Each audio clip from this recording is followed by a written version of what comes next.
Mä oon Royal Chefi Vesa Parviainen ja mä oon tullut New Yorkiin hakemaan vähän inspiraatiota ja tekemään vähän Royal Suklaan kanssa kokkailemaan ja kokeilemaan.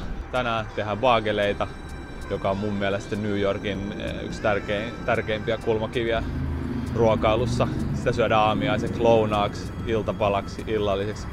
Se on koko juttu, se sisältää kaiken. Laitetaan siihen sisään vähän Royal Suklaata tänään ja haetaan vähän sellaista erilaista vivahdetta siihen. New York on loistava ruokakaupunki. Täällä on joka lähtöön ruokaa. Tää on inspiroiva kaupunki, täällä on loistavia raaka-aineita, lihakauppoja, leipäkauppoja, baagelikauppoja. Vihannekset on loistavia, tuoreita läpi vuoden. Mahtava kaupunki.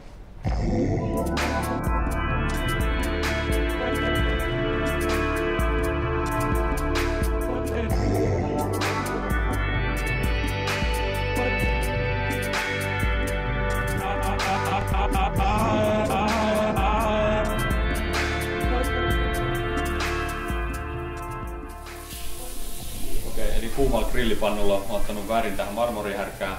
Sen jälkeen mä teen sen molekastikkeen, hierotaan se lihan pintaa, laitetaan vähän kauniin.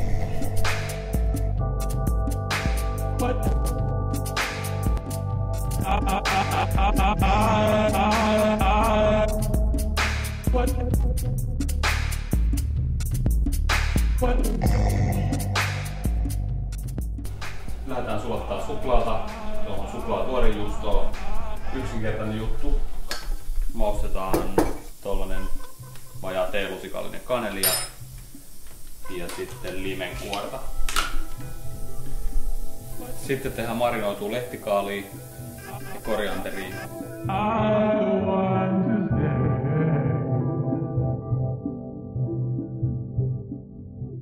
Sitten ruvetaan täyttämään baageleita. Meillä on kaikki tuossa valmiina. Suklaatuorejuusto, Royal Suklaasta, mole marinoitu marmorihärkää ja lehtikaalisalattia.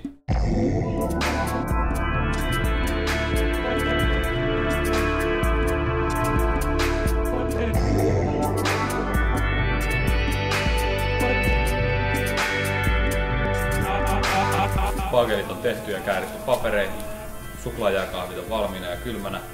Lähdetään tapaan frendejä.